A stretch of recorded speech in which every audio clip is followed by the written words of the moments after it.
Ani Nabi sallallahu alaihi wasallam annahu qol, kanjeng Nabi Muhammad dawuh, as-sholatu imaduddin. Salat itu tiang agama. Ai aslul qawamiduddin laisa illa biha kama annal baita li yaquma illa an umudi.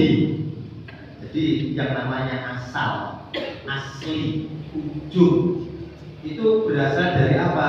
Dari tiangnya. Berarti suatu bangunan itu akan kuat apabila tiangnya kuat.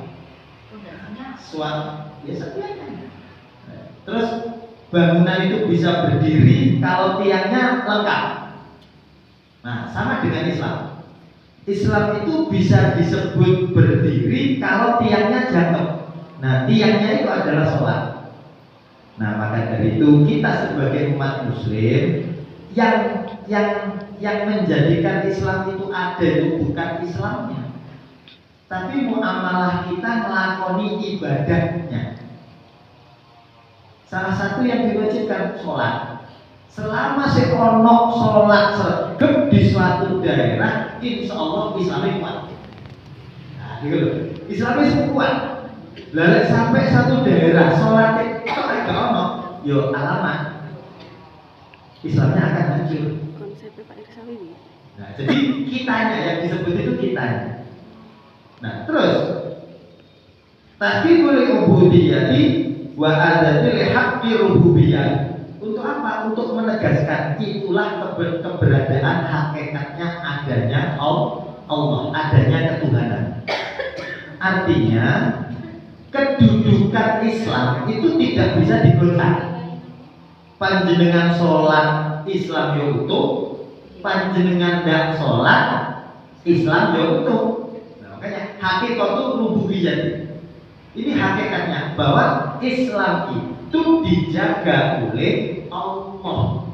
Nah, saya ini muncul, ayo kita bela Islam lah. Ini yang sedikit agak mengutik-utik hati dan perasaannya.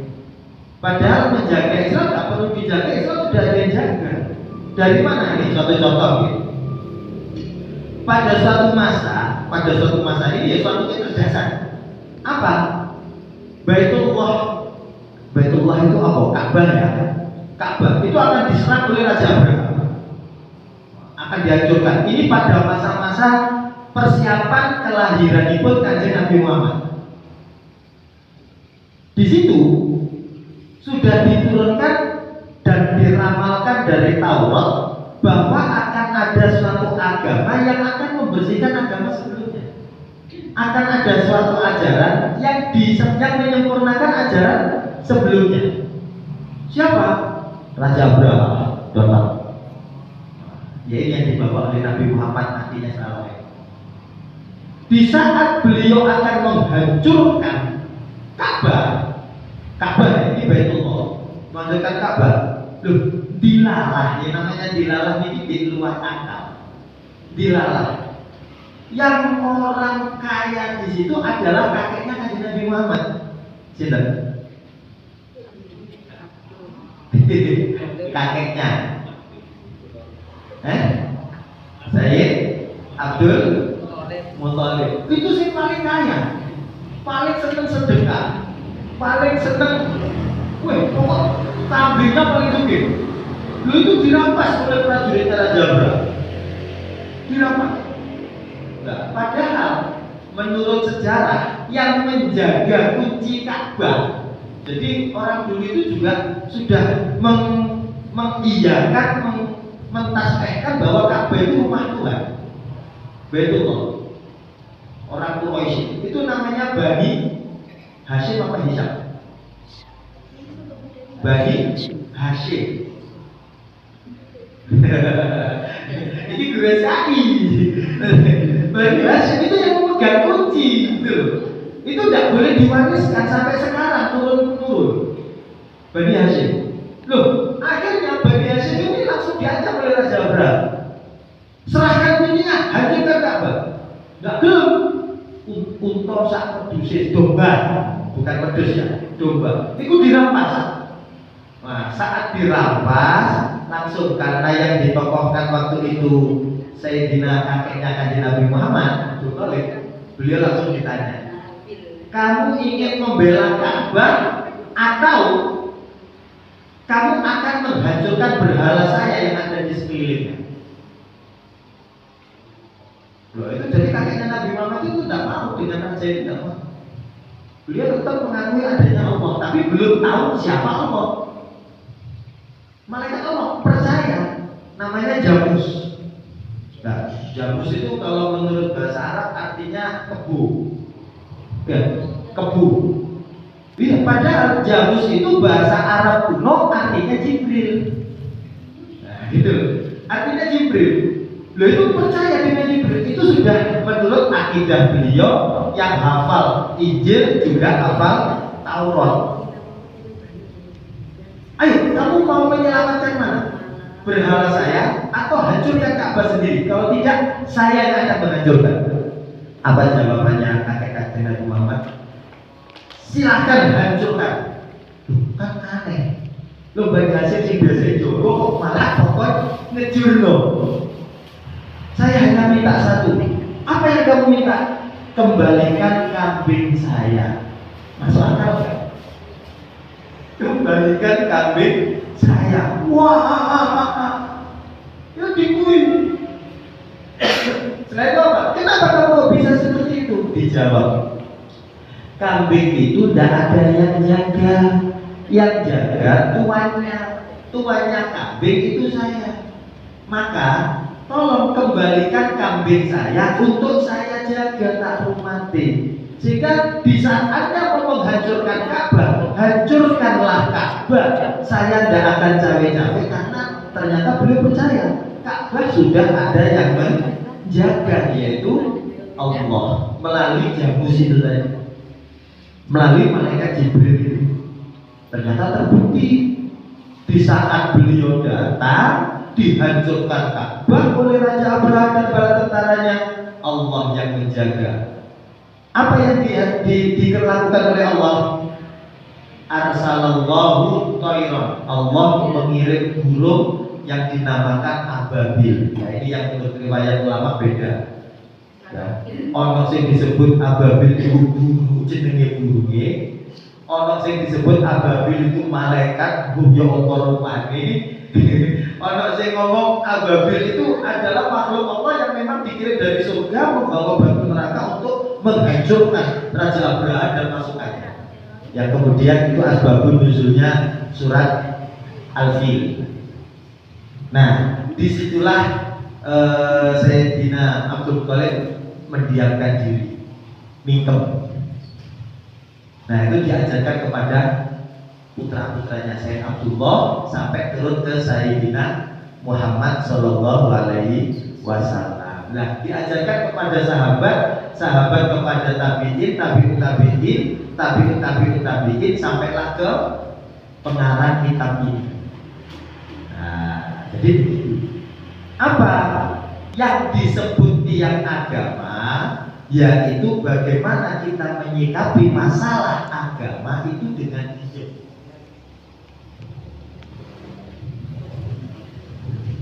Dengan diam. Kira-kira andaikan Sayyidina Abdul Thalib merahkan pasukannya melawan Raja Abraha, mampu nggak? Mampu, karena beliau ketua adat, pemimpin suku bangsa Arab waktu itu. Sementara mampu, tapi tidak dilakukan. Jangan. Nah, dengan adanya itu akhirnya disampaikan oleh Ibnu Hajar, tahqiqul ubudiyah atau haqqi rububiyah. Itulah yang disebut menunjukkan hakikatnya agama dan adanya sebuah ketuhanan. Berarti Tuhan itu ada. Betul? Rububiyah. Man huwa rububiyah, siapa yang disebut ketuhanan? Fahuwallah. Fahuwallah. Nah, kalau sudah disebut fahuwallah, kenapa kok bisa Allah? Nanti kita bertanya tentang itu. Kenapa sih nama Tuhan itu kok Allah? Kok enggak? Kalau bahasa Ibrani itu dari bahasanya Nabi Musa. Kok enggak Yesai? Kok enggak Eloi? Itu bahasanya Nabi Isa. Kok enggak Ileh? Itu bahasa Ibrani. Kok enggak ilaihim? Jadi pakai siapa itu? Ada Panji bilang ilaihim. Kok enggak itu? Tapi Allah. Ternyata menurut tarkib lugah bahasa Arab ini punya ini. Allah itu dihapus apa saja tidak akan berubah. Ayo coba Allah panjenengan hapus alifnya berarti apa? Lam ha. Bacanya lillah. Apa bunyinya? Lillahi mulkus samawati wal ardh. Ternyata raja langit dan bumi itu Allah. Terus dihapus lagi lamnya, tinggal lam ha. Lahu mulkus samawati wal ardh. Sama penguasa alam semesta ini juga Allah. Kembali lagi lamnya jangan hapus, tinggal huwallahu ahad lam yalid wa lam yulad wa lam yakul lahu kufuwan ahad. Sik balik nang ngono hapusen model apa ya bangga Allah. Nah ini makanya para kiai, para ulama di saat mempermasalahkan Allah, beliau itu tidak kayak ngomong, betul? Tidak banyak. Kenapa? Karena Allah mau dihapuskan dari hatinya, tidak bisa. Dari kalimatnya, tidak bisa. Di dalam Al-Quran itu sudah tercantum semua. Nah, akhirnya beliau menyatakan as-sutu arfa'ul ibadah. Kenapa? Menentuai as-sutu arfa'ul ibadah. Diam itu ternyata ibadah yang paling tinggi. Diam itu ibadah yang paling tinggi. Kenapa? Karena kebanyakan kita itu pertanyaan sepele tapi menggelitik ning hati. Contoh, wis ngerti nyetar sepeda mana sih budal sekolah? Kita ngerti, terputih ya nana, ayo bener salah. Tapi gede kan? Wis ketok nyekel buding ambil kelompok mesti lah macai loh. Sing ditakoni macai kelompok to. Seperti loh, hal-hal yang seperti itu membidik di hati. Akhirnya apa? Asuntu wis menengahi. Terus yang kedua, seorang perempuan atau jangan wis, ini ada dua kasus yang sering. Saya ambil yang laki-laki. Seorang laki-laki, ini ya, yuk wakil ya, boleh dari wakil. Seorang laki-laki itu mencuri barang, mundut barangnya wong, dibundut. Setelah dibundut, melarikan diri ketemu jenengan. Ketemu, setelah ketemu jenengan, ojo ngomong yuk, aku diburu-buru wong. Jenengan tahu nggak masalahnya apa? Kan nggak tahu ya. Terus datang di belakangnya, ternyata polisi, pakaian preman. Mbak, Mas, tahu nggak orang pakaian ini rambutnya begini, bodinya gini, melayu nanti. Ayo, jenengan jawab nganan apa gini. Maling ini mau melakukan nganan, jenengan jawab. Jujur, nganan.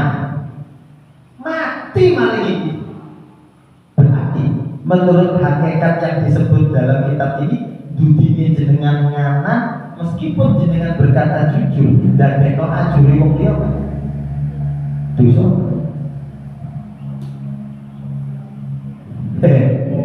Ini loh yang sering terjadi.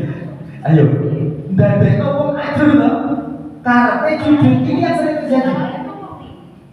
Ini lalu itu kok pemain darahnya buntu. Terus jenengan nanti ngiri ini mau aku loh. Bohong nggak? Dosa? Bohong nggak? Dosa? Dosa. Tapi nyelamat wong pilih di. Tapi gorong. Terus jujur mateni. Si Malakama ya. Dan ini yang sering terjadi Bapak Ibu. terutama dalam organisasi, dalam birokrasi, dalam kepartaian. Seperti akhirnya muncul cara Jawa ini golek lain. Karena jujur, tapi mateni kaca-kaca nih. Pak ngapunten, niki wau. Karena jujur, teman-teman datang semua, tapi tidak tahu Pak. Wau wonten sing teng pasar, wonten sing teng koncone, wonten sing teng rujaan. Karena jujur, iya kalau diterima oleh pimpinan dengan baik. Kalau tidak, terus Pak ngapunten, teman-teman datang semua Pak. Sekarang lagi berkumpul ada di perpus atau ada di lab, tidak mungkin. Marani munggah tidak mungkin. Apa? Menyelesaikan membuat perangkat. Pimpinan adil ya, tapi ini kan kok. Ayo pilih ini. Ini loh Bapak Ibu yang kemudian oleh para ulama disebut khudil hikmah wa'mur bil urfi. Ambillah hikmah. Hikmah itu al-adlu.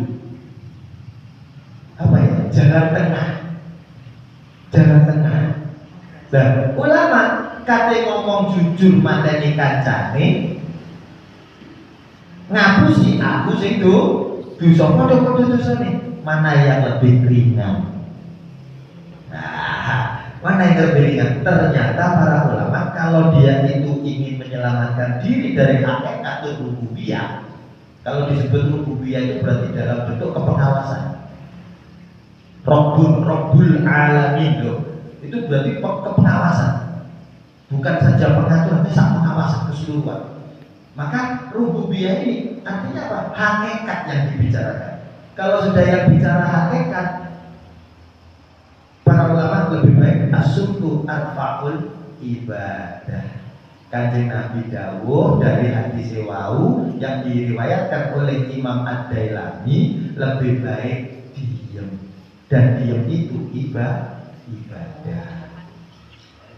Rawahu Ad-Dailami an Abi Hurairah radhiyallahu anhu. Nah, ini diriwayatkan oleh Ad-Dailami dari Abu Hurairah.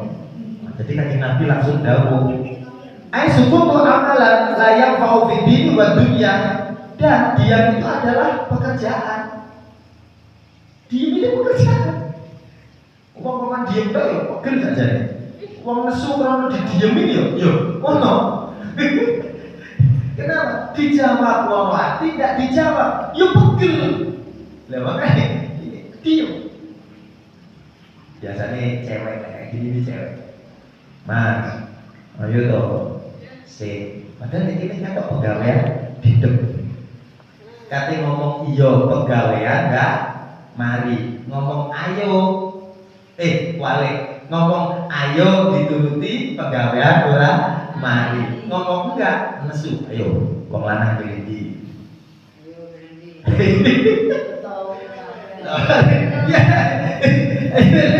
Lu kan tinggal sing gadani. Awake dhewe susah. Lebih baik ya sudah diem. Kenapa? Diem itu sebenarnya perbuatan. Tapi megeli. Loh, megeli ya kudu hikmah, kudu hikmah tadi itu. Kudu gelem maha. Bila tidak pahami tasawur. Memahami salah siji. Lah sehingga apa? Suku amalan, dan diem itu adalah perbuatan memang. Bukan wong nganggur dalam pegawaian, bukan. Memang perbuatan. Fit dini wa dunia wa tarokar reddah. Dan diem itu ternyata perbuatan ya, yang bermanfaat bagi agama, bagi dunia, wa tarokar reddah. Meninggalkan perbuatan yang tercela. Wa ala man istada arfa'u anwa'ul ibad. Dan ini juga para ulama menyatakan setinggi-tingginya macamnya ibadah. Setinggi-tingginya macamnya ibadah itu banyak. Dan itu kalau menurut bahasa orang Jawa dan kanjeng Nabi sudah melakukan, ternyata diem alaihi bitafakkur. Diem terus tafakkur. Tafakkur niku eling nang Gusti Allah.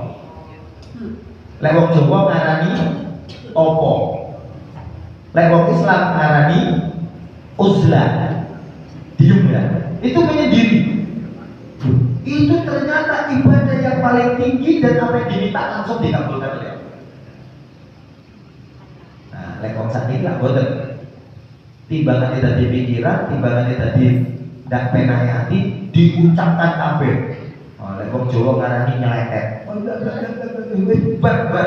Iya nek bar, lek sing ngrungokno ndak trimo. Malah jadi masalah.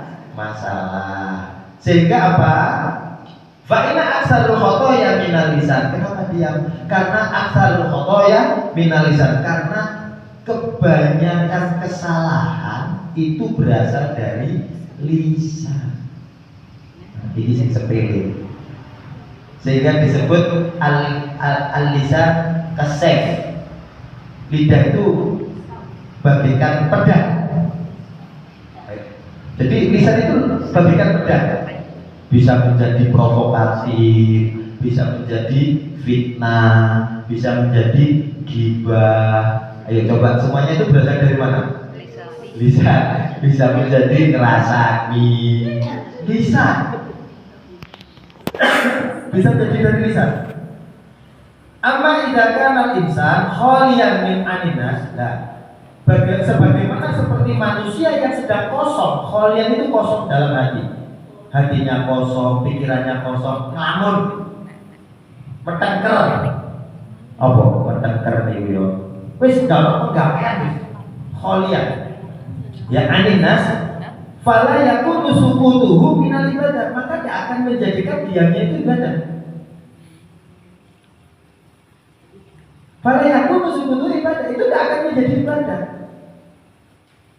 Supaya jadi ibadah menengi mau alaihi bidzikrillah, dengan zikir. Maka la ilaha illallah, la ilaha subhanallah, subhanallah, subhanallah, astagfirullah, astagfirullah, astagfirullah, bidzikrillah.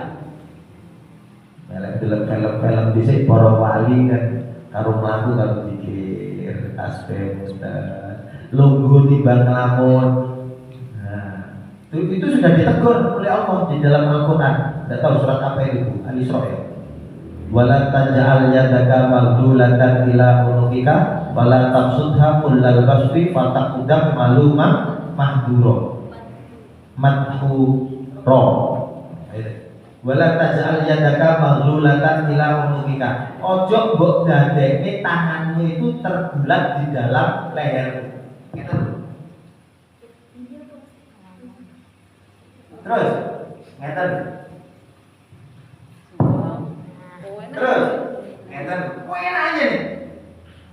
Terus, ngeten. Ya, ini seperti itu memang. Dan dulu Kanjeng Nabi itu didakwakan kepada sahabat-sahabat itu ro'a itu. Apa artinya ro'a itu? Aku delok, aku melihat. Sahabat itu kan metengker. Makanya dari orang arek sekolah panjenengan ngajar, muridnya gitu. Tak jamin sirap. Sirap. Terus jenengan silo delen no kuku ngeten. Bapak-bapak sholat Jumat sirap. Itu lantang Kanjeng Nabi itu non sewu ya. Beliau jawab ro'a itu disamplut. Pok, ojo. Maka di Gusti Allah itu saat Gusti Allah jawab wala taj'al fa'wa wala taj'al yadaka maghlulatan ila unukika fala tabsutha kullal basti fataqudam malumam mahdura. Wih. Itu kayak gitu enggak boleh. Kenapa? Karena dari kitab ini menyebutkan kholiyah.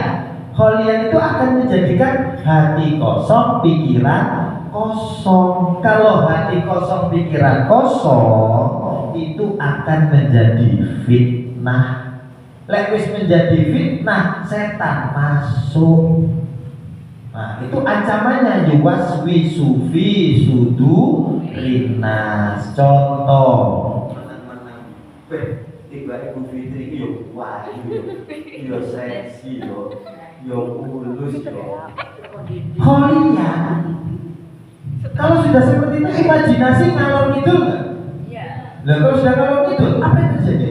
Nyetan mulu. Bismillah. Kamataro yang terjadilah. Bisa terjadi pembunuhan, bisa terjadi pemerkosaan, bisa terjadi macam-macam, pencurian, dibalik pasukan lek dinas luar TU kosong, burung lek metu tiba di WT didelek di suara. Lu itu dengan magulatan ilah umum kita, tangan yang tergulatnya di leher, begini, macam-macam. Punya apa nih? Guru pun bisa terang itu akan merongrong setan. Sebabnya apa? Saya nggak tahu. Tapi memang itu sudah dahulu Gusti Allah seperti itu. Nah, salah satu dalil yang menguatkan ro'a itu, sahabat saya melihat salah satu sahabat itu begini waktu itu, sampluk nang Rasulullah. Maka Nabi disampluk, tidak oleh. Oh, pemenang saya ini dua jenengan tinggali, muridnya dewi biye. Les kadang ini, mapan nasirai. Kau malingnya di tangannya berjodoh. Mari doa dalam miring, wis ablas desta. Wah macam-macam. Jadi hal-hal seperti ini. Akhirnya apa?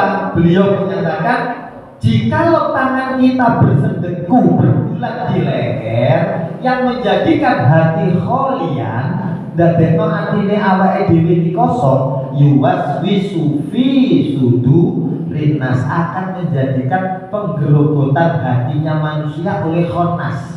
Khonnas itu nama dari jin atau setan yang menggoda manusia. Wujudnya iso menungso, iso jin. Lek jin dak ketok, lek menungso ketok. Contoh, busukan di kono ono es enak, uyo pak, tepat, jamnya kosong. Ayo tuku es, ayo. Jamnya kosong. Berarti ini merayu nggak? Merayu. Di saat merayu, orang yang dirayu katut, ya yuk mana tuku es, Pak Zaki golek. Nanti busukan. Loh, di saat yang dirayu katut, ya wis ayo tuku es panas-panas seger, budak. Itu yang disebut khonnas dari golongan manusia.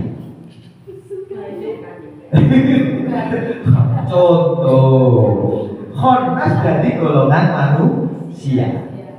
Khonnas dari golongan setan, yuk pakai Allahu Akbar protek. Aduh, tas golek. Goceng itu baru khonnas dari golongan jin, tidak kelihatan. Gitu loh.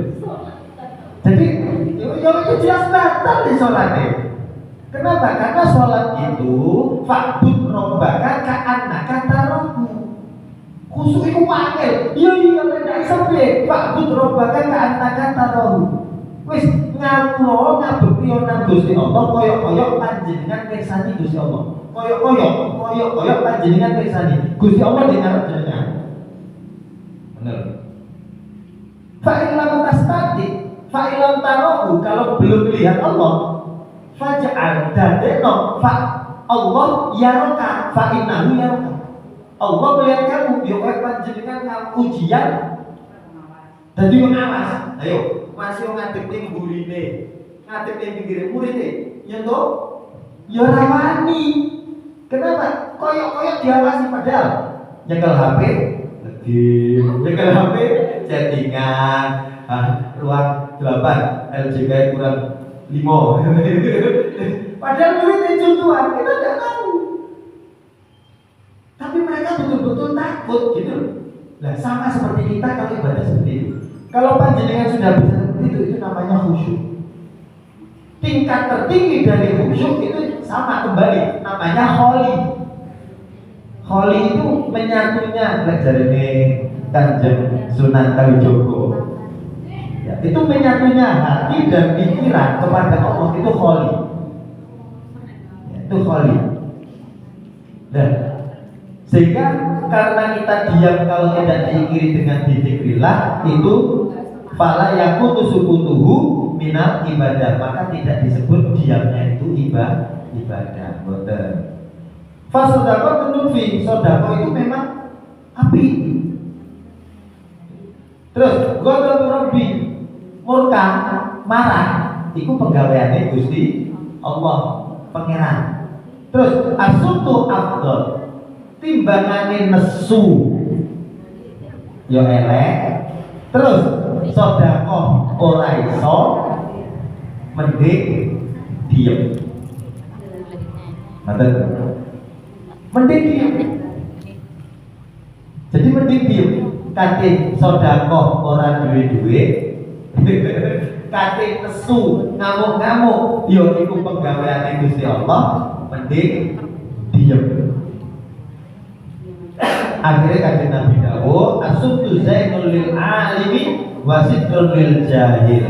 Ini kesimpulannya dari para kiai. Dene kanjeng Nabi Muhammad itu dawuh maringi hikmah. Maringi hikmah napa hikmahe? Asubtu zainul, diem niku zainul, permata, hiasan, perhiasan permata. Nah, makanya wong wedok iku lek diem iku mesti iya. Kenapa? Karena sekutuhu ijabah Tuhan. Bu Dewi, aku melamarmu. Maukah kau menerima cintaku? Diem. Itu berarti belum, benar. Karena apa? Wanita kalau sudah ada mau pasti langsung menolak. Kering. Nggak percaya? Tanya busukan. Jadi asal itu ijabah Tuhan. Tapi kalau wanita itu diam, maka di sini disebutkan asuntu zainul, perhiasan. Dan orang yang diam saat menghadapi suatu masalah itu akan menjadikan sebuah kemuliaan tersendiri di mata Allah. Kemuliaan tersendiri di mata Allah. Jadi seperti itu. Nah, sehingga apa? Sehingga beliau matur para yai kenapa diam-diam sewu, ini berdasarkan perkembangan hari ini ya. Bela Islam. Ini mohon maaf karena kita berada di bawah naungan Kementerian Agama, garda terdepan untuk radikalisme. Terus untuk apa lagi itu? Ajak paham teroris dan kekanan-kananan, supaya kita mampu menyerap seperti apa sih ilmunya para wali dulu. Nah, ini yang dikenal dengan PRA, pelajar rahmatan lil alamin dalam filsafat. Nah, salah satunya menurut saya pengajaran atau makalah tentang asuntu ini perlu untuk diterapkan. Apa? Asuntu zainul lil alim. Jadi bagi orang yang punya ilmu, lil alim, punya ilmu, diam itu adalah hiasan, adalah permata. Makanya